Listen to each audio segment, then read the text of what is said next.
Women Innovators.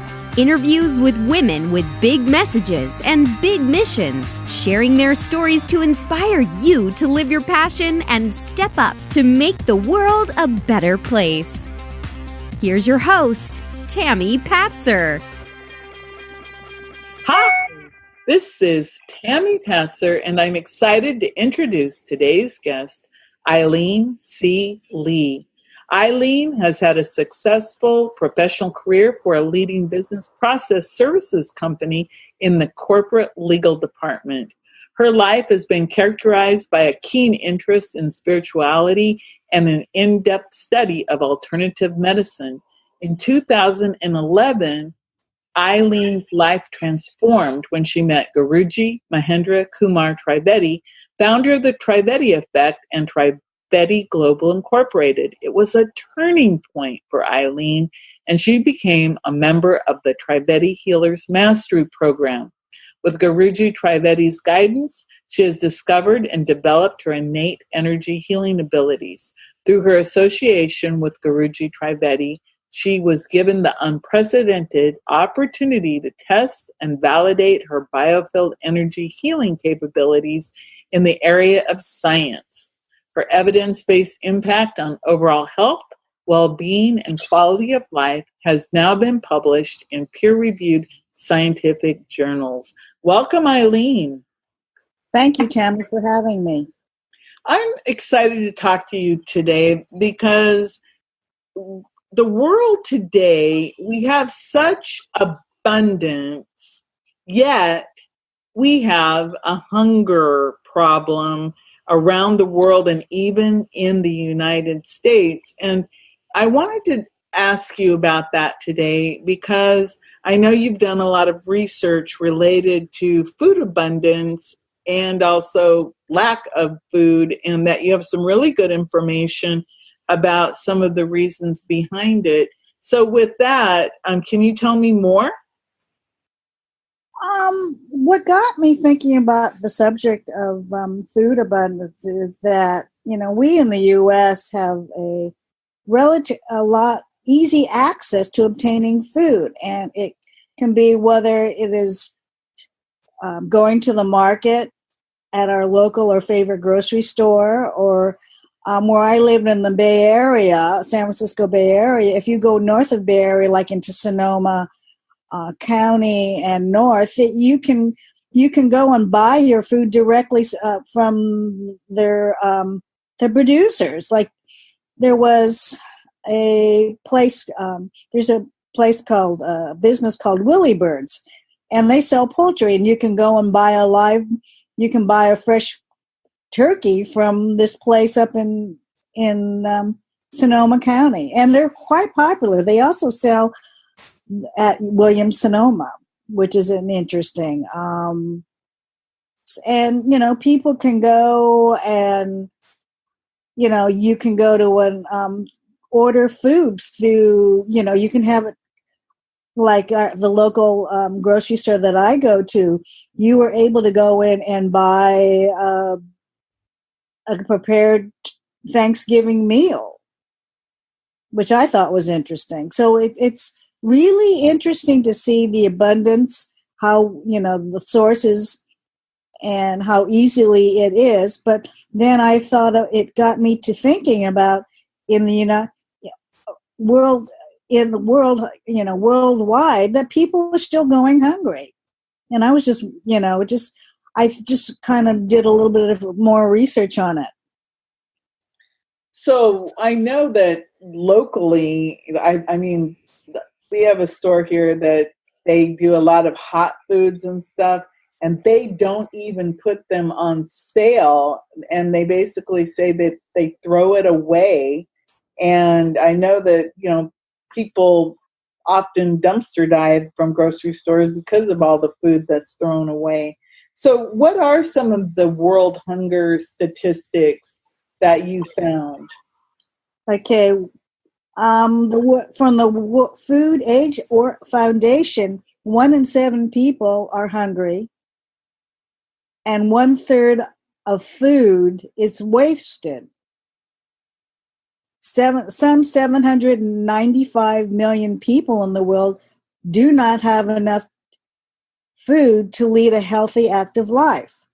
And so that statistically breaks down into 1 in 9 people on the planet Earth. And the vast majority of the world's hungry people live in developing countries, where 12.9% of the population is undernourished. That just seems so unbelievable when we live in this world where we're able to produce, massive crops in the United States. I know that. And then I know that, we ship a lot of food around the world. So in the world, there's like 1 out of 10 people who have chronic hunger. So what is why? That's really what I'm curious about, is why is there so much malnutrition and hunger in the world if we have so much? The interesting thing is, that's a really good question. Why aren't developing countries not able to produce food to feed their population? I mean, that's a really, really good question, and I'm sure that's a tough one. I don't know if they make it a priority. Do countries make it a priority? Do they not care? I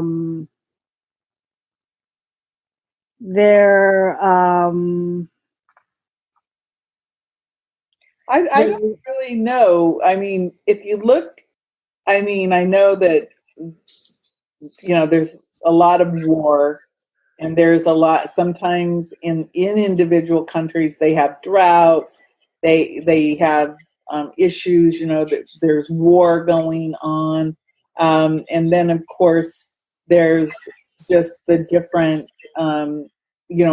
wealthy people versus poor people, and, of course, distribution and things like that. So in the information that you were looking at, how big of an issue is it, like, for children and malnutrition? It is,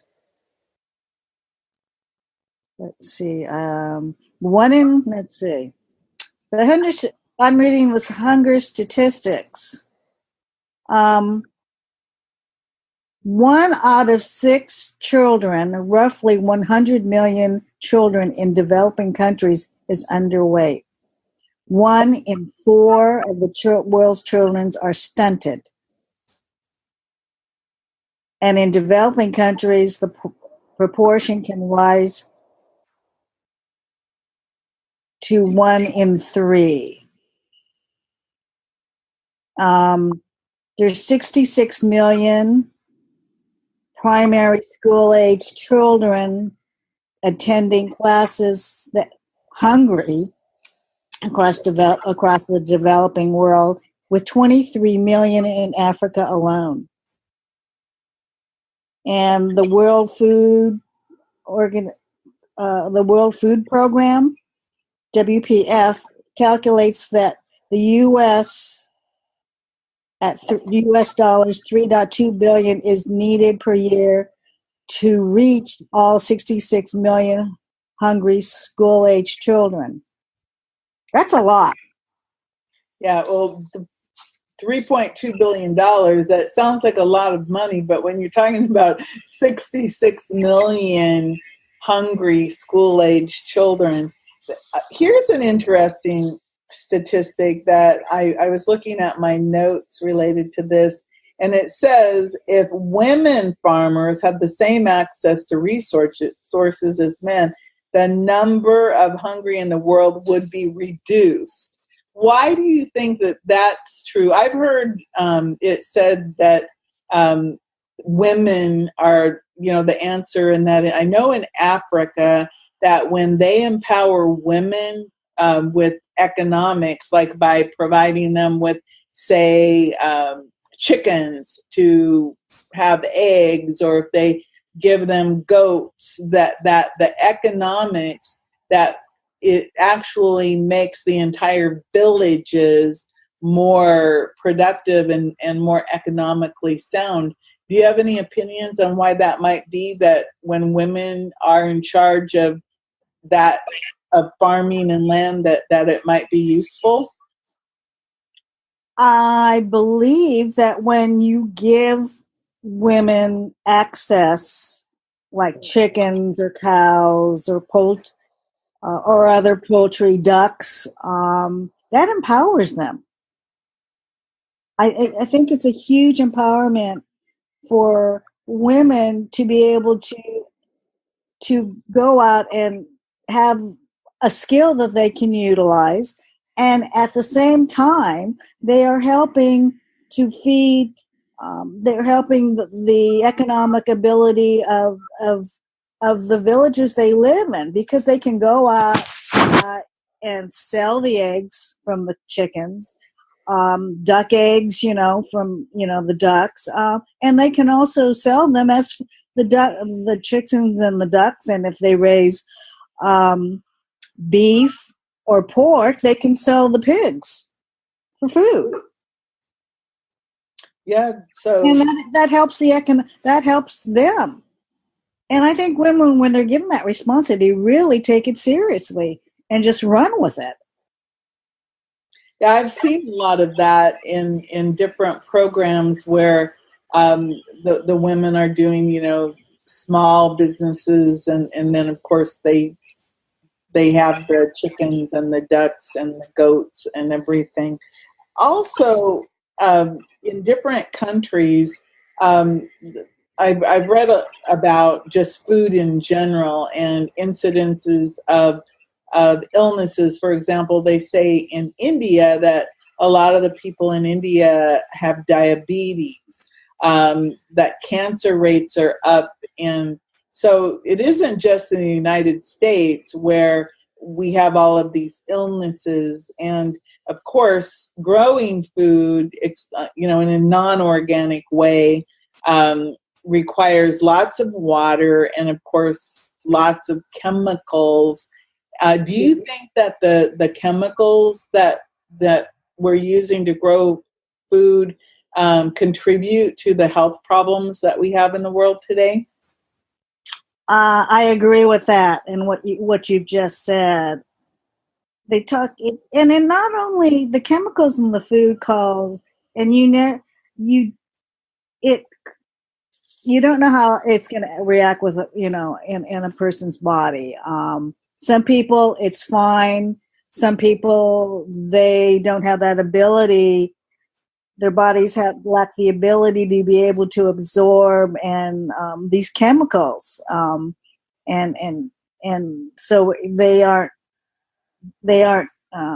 affected by it. But I'm wondering, just thinking, there must be a lot of chemicals that and insecticides that they use when they farm, and they use it in spray, or whether they put it in the soil as a fertilizer or whatever.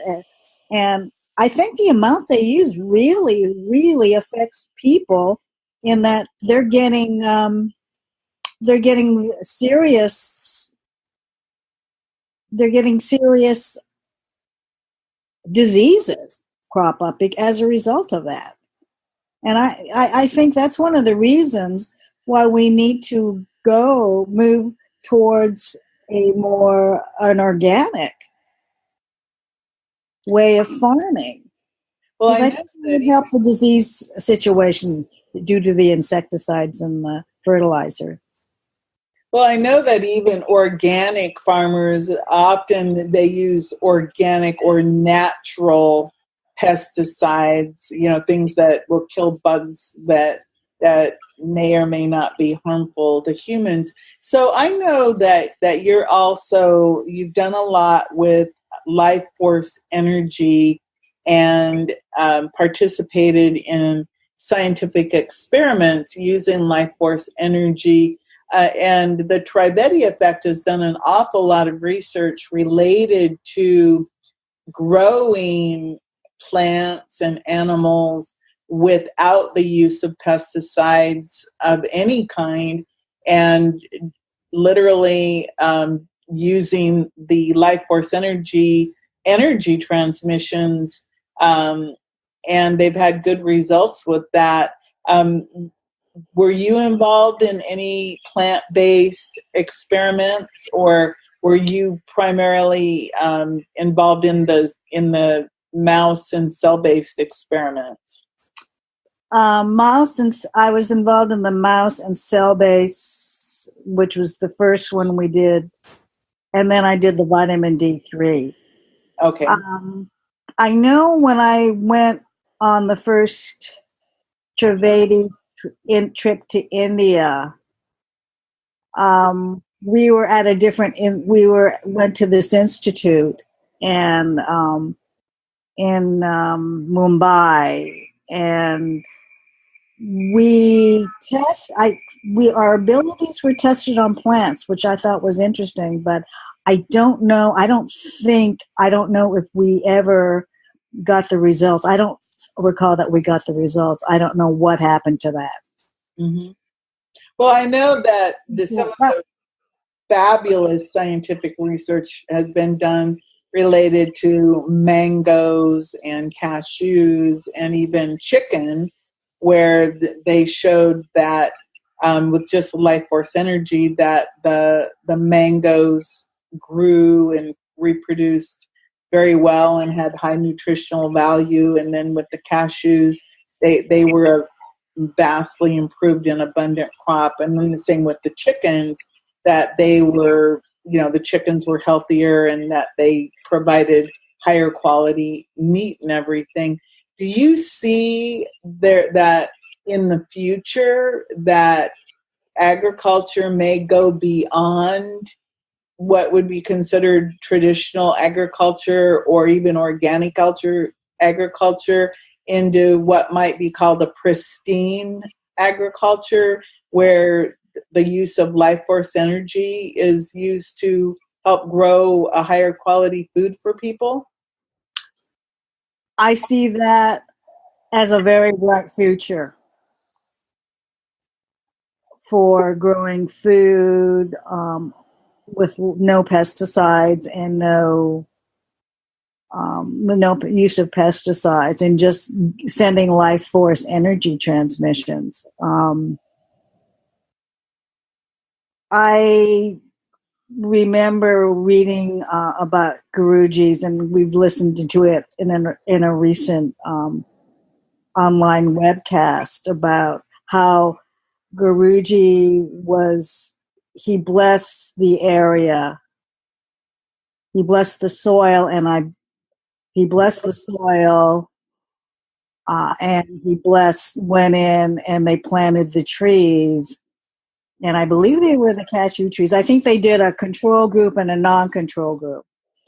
And they went in and planted the trees, or they went in and blessed half of the trees in this grove. And the ones that he had blessed with the cashews, they were tasty, they were bigger, they were tastier. You could tell by looking at the photos of the leaves and the trees that they were big, they were bright, they were shiny, and you could just tell from that they were just taking in all the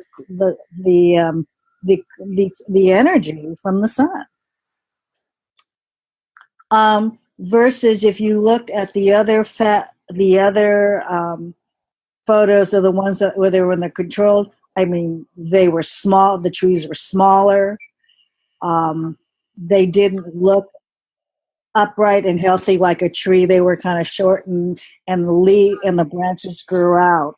And when you also looked at the cashews growing on the trees, the difference between the control group and the difference between the blessed group, there was no comparison. I mean, they just looked overall, the blessed group just looked overall much healthier.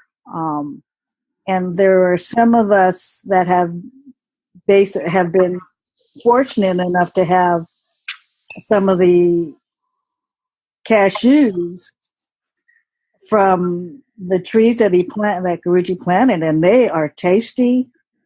They are big. They are very, very tasty. They're sweet. That's really fascinating.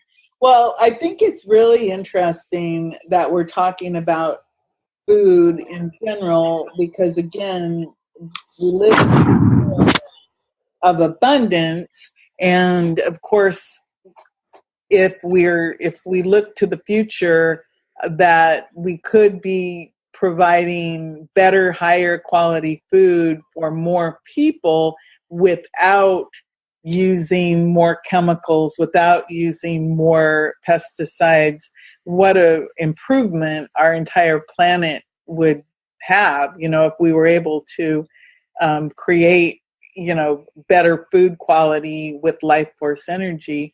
So with that said, Aileen, is there anything else that you have to say about food and food abundance? Well, you were going by what you have just said, that if we could do life force blessings on an international level in countries where they really needed it, like in Africa. Just reading here on a fact sheet that most in Africa and also in Asia, we could help a lot of people. That would mean going out and even training people in life force energy. Also we can utilize our group of our Trivedi healers that are in the Healers Mastery Program that could do this work too, or maybe working in groups. I think that would be a very, very viable and possible thing to do and help, and you can help the world too. Well, I think that's really a good idea of doing something that, to improve the planet and help, like you said, millions of people around the world. And, when you think about all these little children, one of the things you said that some of these little children are stunted in their growth. And of course, we've seen the photographs of hungry children in Africa and Asia. And again, even in the United States, we have a problem where children may not be getting enough food just because of the, underlying poverty and how much it costs just to live.